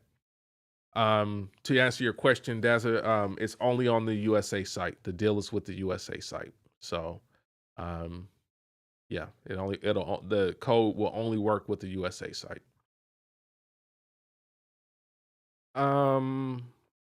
Let's see here. Yeah, get at NAR, definitely letting y'all know about them limitations there. Let's see here. Louis Crouton the Don says, get a Rupert Neat Designs 5057 Orbit Summon mixture and run all VST like Arturia through it for a nice G-Funk sound. Yeah, that's a nice setup for sure. It's a nice setup. That's direct says it could be either PCIe or USB. As I run PC, I'm recommending to use the Pharaoh Fish. Yeah, that makes sense. Pharaoh Fish. Yeah, I would say DigiFace is going to be more flexible. Yeah. So that would be my suggestion for you. But yeah, we are still in fan base. So if you want to head over to fan base and be a part of the conversation, yeah, you should check it out. Come be a part of fan base. Come join the conversation on fan base. And I'd love to hear back from more of you guys. I think it's always awesome to hear you guys express your your thoughts and whatnot in audio format. We are a group of audio producers and musicians in the end. So yeah, that's why I love the Fanbase app. It's an audio app that has audio spaces and whatnot. And also you can go live, and Fanbase is great because you can also monetize your content on Fanbase. If you are leveraging it to build your audience, you can post video content, you can post paid content, you can create your own subscriptions. You don't have to wait to become a YouTube or a Twitch partner or anything like that to monetize what you're doing. So I recommend, besides having the conversation with me, I recommend that you use Fanbase in general as another option to provide value to whatever audience you're trying to grow, or whatever community you're trying to grow. Because there's people that are really using it. Like Snoop Dogg just did a album release. He did a listening party on Fanbase. So there was a gang of people. It was a couple weeks back when he released that last album. Um, I think Is It a Crime, right? He did a listening session on Fanbase. So there's a lot of creative stuff you can do on Fanbase, but I do recommend that you come on Fanbase and become part of the house, or become a part of the camp on Fanbase. And that way you can be notified when we open these rooms and do the audio chat here as well. But yeah, I'm gonna go back to go back to the chat room, see if I missed anything on YouTube. But I appreciate the discussion. I appreciate the love. Yeah, I'm excited about this Black Music Month drop, man. Like this, we've been working on this for a while. So y'all make sure once the stream is over, go ahead and head over to altruwest.com. Go get you one of these Black Music Month mugs, man. This is something I believe helps to just preserve the legacy of the music culture, and honors the innovators in this space that have paved the way for all of us to um, recognize the greatness in music and expand the boundaries of music. So yeah, during the month of June, we have a special coupon code BMM Icons 10. You can use that on checkout and get 10% off the mugs.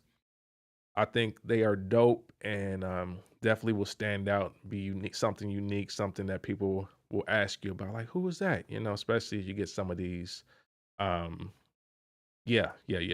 I think it would be dope. So go check out altruwest.com. Go check out the Black Music Month collection. We got some other stuff coming, but really excited to drop that one. And yeah, if you purchase something, of course, it supports the channel. So that's always a good look. But I'm just excited to have these out there so that people can represent these iconic figures, because these are people that greatly influenced me and have greatly impacted my life. And I think it's important that they are recognized. Joe, I sent you a invite via I sent it to your phone. So I'll do it via email as well. So, but yeah, I sent you an invite already. I'll just add it on the phone. So, or I should say I'll add it on the email. So just look out for that. But we're locked in. We're locked and loaded. Let's see here. Back to the chat here. Joe Fire said these modern NPCs are only good for DAWless, in my opinion. I think they are, yeah, definitely designed with the DAWless kind of concept in mind, for sure. Manye Smith, man, appreciate the super chat. Thank you so much. Thank you so much. Says, I appreciate your advice. For some reason, I struggle using computer DAWs like Pro Tools and FL Studio. So overwhelming. What interface you recommend for someone like me that just wants to do instrumentals? Yeah, as I mentioned earlier, like I said, I appreciate the super chat. First of all, I appreciate you continuing to rock with us. As far as interface, I recommend Babyface because this is a simple one that can give you some expandability later on as you get more comfortable. I think if you buy too low end, you can buy a simple 2-channel right now. Like you can buy, Personas or a Focusrite or something like that. You can buy something very cheap that has 2 channels, and that will work as well, especially if you combine it with like the Franklin SS6. But something like this, to me, this starts off as a very simple device that has a couple ins, couple outs, nothing too crazy. I think the main thing is like 2 line in and then 2 mic in. That's very basic. Like that's enough to get started. You can run your drum machines or the output of your mixer into the inputs and just record things one at a time. But then when you get a little bit more advanced, then you can start using the ADAT and expand it and get 8 more inputs and all that kind of stuff. So this is the one I would recommend, as this is a great starter that will last you a very long time. Very high quality. It's got the RME converters and the RME steady clock. So this is one that I would recommend. I know it's not as cheap as like a lot of the starter pack interfaces, but this one will last you a long time. You won't need to buy another interface for a very long time with this one. So I recommend that, and that way you won't have to question your converter quality in or out. You'll know that it's accurate, and you'll be able to start simple and add on. So that's my recommendation. And, of course, if you go RME, you can go to this website, rme-usa.com, and use Altruwest as the coupon code and get 15% off of that. So, that makes it a little bit more affordable, 15% off of $9.99. I think every little bit helps. So I think this would be a great one for anybody that's like I said, mentioned this is good for sound design. This would also be good for just recording very long term. Like this is something that you will use for a very long time and not need something else to supplement it for a while. So that's my suggestion, but I appreciate the super chat. LD40 says, I'm kind of hooked on the merging technologies, Anubis, like we talked about last live. As far as monitors, what would be a good high-end set? I'm currently using HS8s. Budget, please. Budget, please. What's your budget, sir? I don't hate the HS8s. I think the HS8s are okay. They are okay.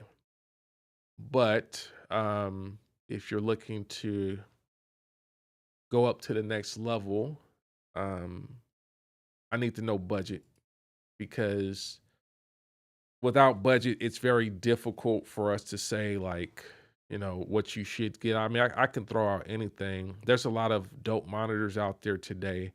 It's not like back in the day. I was actually just having this conversation with Snipe Young. We were talking about back in the day when you didn't have a lot of like great studio monitor options. So like everybody that kind of had like a starter pack of monitors had like either the Event 2020s or the Behringer Truth monitors, or we were talking about that era. So you didn't have a lot of options back in the day, and then you had the passive joints, or if you were still one of those guys that were going to use NS10s, you could use that, and then it got real high end very quickly, right? The reveal monitors, you had those as well, but it's not like that anymore. You got so many great options. You said no more than 6K for a set. Oh, okay. We can cook now. We can cook now. So let me see here. right? Let's go back here. Oh, let me go. Here we go. We can kind of cook now. 6K, right? I'm not gonna try to take you over budget, but I think in your range you probably want to be no less than, let's look at 1,500 to about, yeah, let's look at that. So the up to the 3,000 plus. I like these barefoots, the footprint O3s. Heard those, definitely sound good. Like those. The if you want 8-inch, the O1s, the footprint O1s, another good option by Barefoot. I like Barefoot sound. I think they have a really good sound. Other options. Let's see here.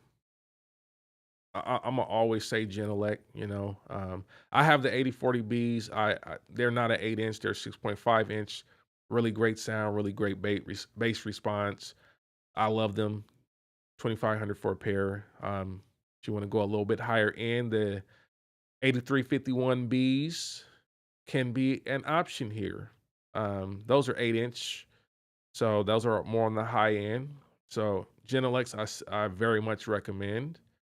I know a lot of people like Focals, and I know people are going to be saying like, "Oh, you didn't recommend the Focals." That's just not me. I don't recommend them. I'm not a big fan of them. I know they work for a lot of people, so I don't hate on them. It's just not my thing.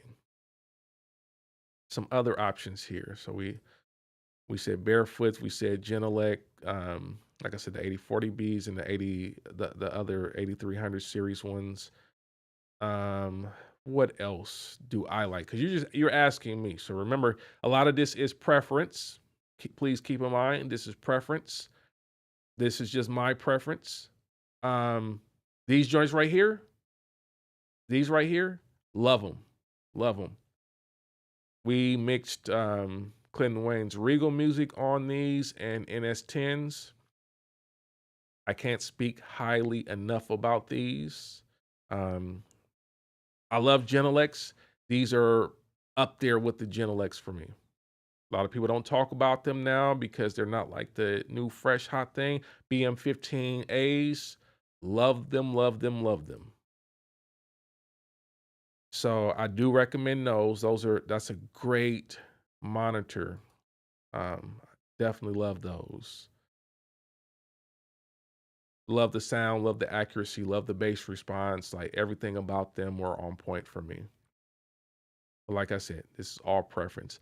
I'm not an Adams guy. I don't like Adams. Don't ask me about Adams. Don't ask me about Focal. Don't ask me about Cali Audio.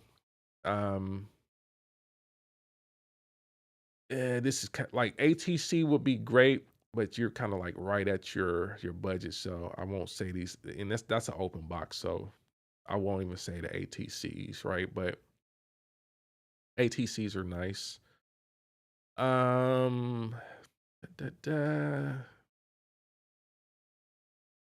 think that's kind of those are my main picks. Those are my main picks right there. Like some of the other stuff I couldn't tell you about. Again, chat, people that are watching on the VOD, it is all preference, fam. It's all preference.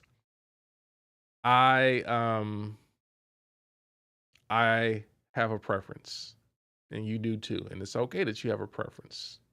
But just from my preference and my experience, like the Genelecs, the Dying Audios, Barefoots, ATCs, all that stuff, that aligns with what I expect sonically from a speaker or monitor. So that's what I love. Let's see here. Louis Crouton and Don says on my YouTube, I have 170 plus remixes using the HS5. That's dope. I mean, listen, when you learn to monitor, you can get it done. You learn to monitor, and you learn its shortcomings and you learn how to compensate, you can use any monitor you want. Not saying that you have to have a certain monitor to achieve a mix. You can absolutely use any monitor that you learn in and out and understand how to compensate for. I don't like compensating a lot of times. I like to hear what I'm hearing and know that I'm hearing what I'm hearing is accurate and not do compensation based upon what the monitor is doing. That's just a preference. I don't prefer working like that. It's not impossible though. Trust me, it's not impossible. You can work with any monitor that you learn how to make translate across multiple mediums and multiple platforms. So you can use anything you want. Those are just my picks and my preference. Let's see here. Hates content, says Genelec. The ones three-way done. The ones three-way done. I don't understand. Get it Nard says I want the Vocal Trio 6. Word. Louis Creton says for untreated rooms, use small speakers. Yeah, I mean, listen, I gave you my order of operation. I don't know why we're buying monitors without addressing the room. I don't know why we have such a like if you didn't get anything else from this conversation today, there is a order of operation here that I would recommend. And I would say treat your room, get monitors, and get a quality interface.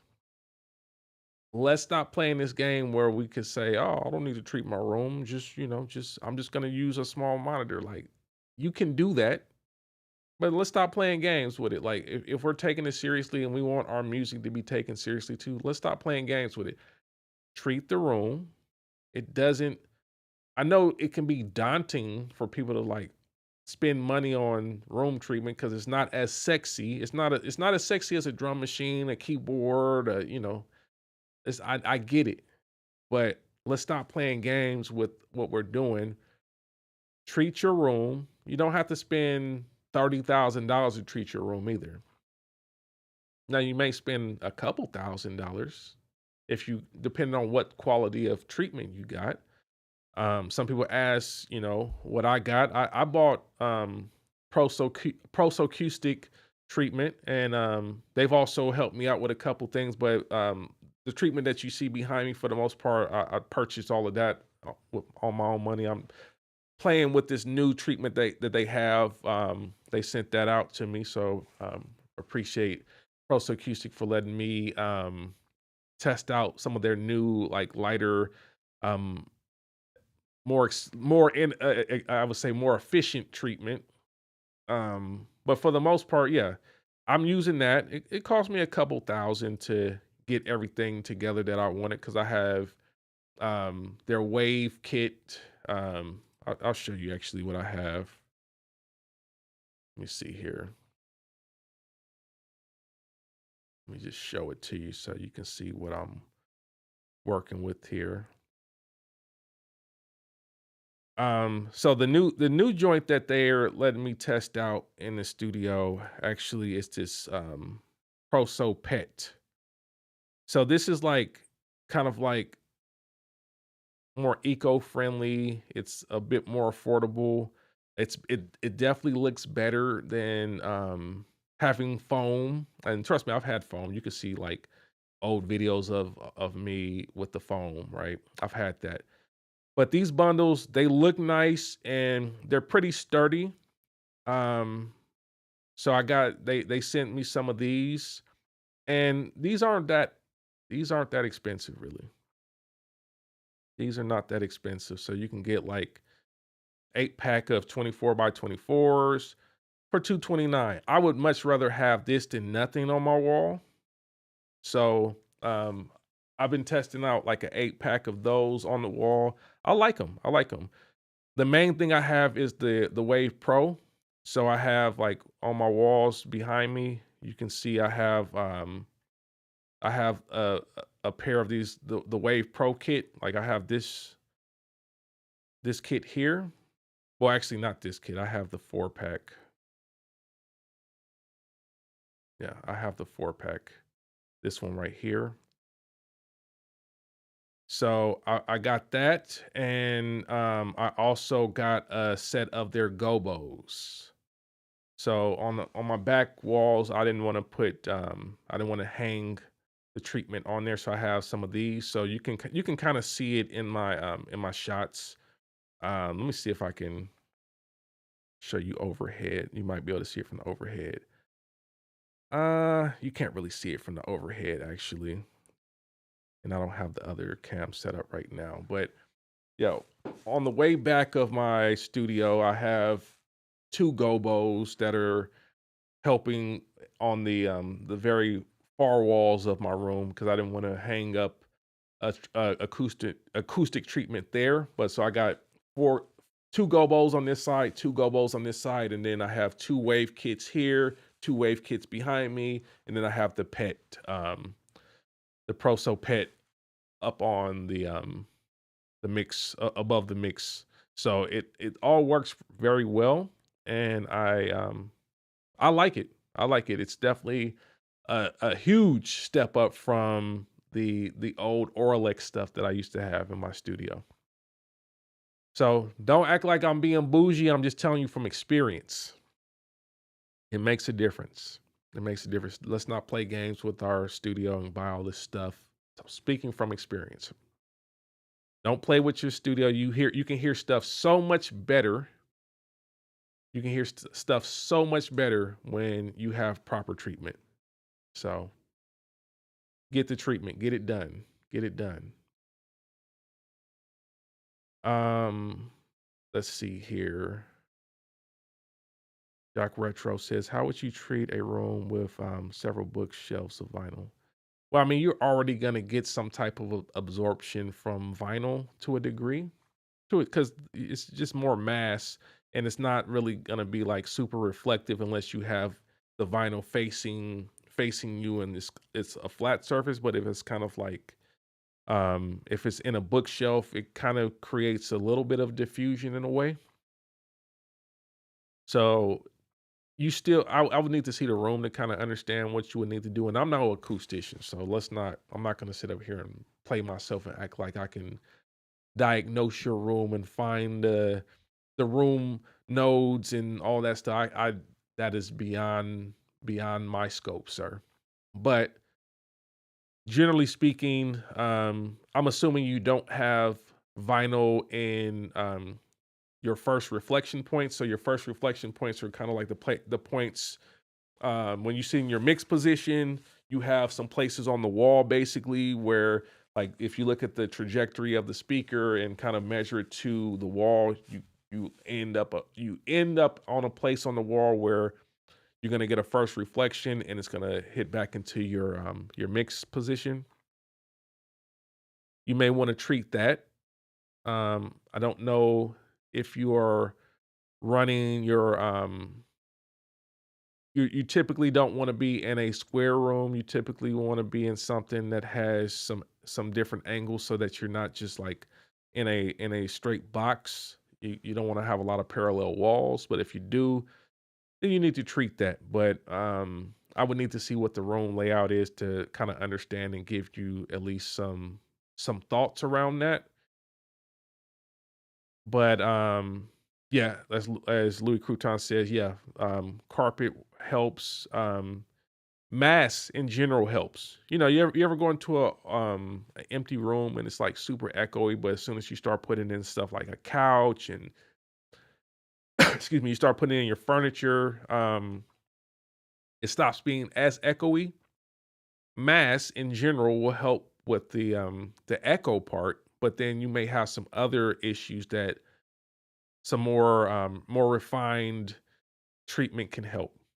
So it just depends on how things are set up. But I would say make sure your first reflections, and you can look that up. Your first reflection points should be covered. I don't know how high your ceilings are or what the environment is there, but you know if you have some ceilings that are reflective as well. You may want to consider having some type of cloud above the mix position, that sort of thing. So those are just my high level recommendations. But yeah, without seeing the layout, I couldn't tell you much more than that really.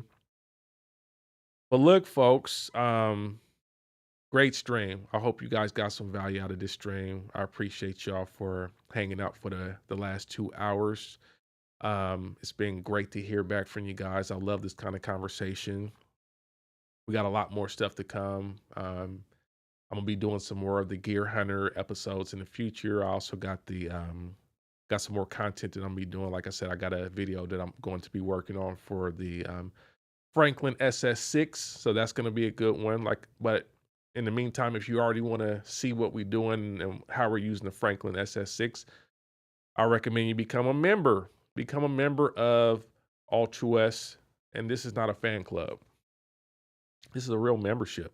So become a member. True sound creators get access to over 60 hours of video content, which includes stuff like this workflow video that I've done with the Franklin SS6, showing my workflow with that. And I think it's a very valuable video, but there's a lot of other videos that are valuable. Interviews with EA Ski, interviews with Snipe Young, interviews with Divided Souls. A lot of great sessions and live streams and archival footage, over 60 hours of footage in there. Plus, members get access to discount on my ebook, The Sound Mind, and 50% off the Amplify plugin by Divided Souls. True Sound Creator Plus members also get access to discounts on select merch on Altruwest.com. Also get discounts on sample packs from MSX Sound Design and Snipe Young's The Produce Mark. You also get priority reply to comments and member shout outs. And then we have our 4K guest pass members that also get access to 4K quality full length studio sessions with multiple cameras and screen share, so you can really see the real workflow in the studio, uninterrupted, without a whole bunch of talking, getting down to business. So I recommend you become a member. It's a great way to support the channel. And also make sure you go to altruwest.com. Check out our Black Music Month collection. We got a series of mugs here to represent the innovators of Black music. And really, it's not just Black music. These are American music icons. Black Music Month is really about American music in the end. So, excuse me. Make sure you get a mug, support the channel, put some tea in it. I'm gonna get me some tea. It's getting to that time now. Make sure you get one of those mugs from altruwest.com. Upbeat Media will put a link in the chat, and there will be a link in the video description. I appreciate y'all.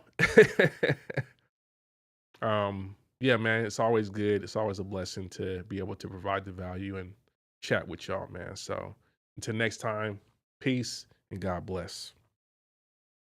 The feeling of owning high-end gear as a music producer can be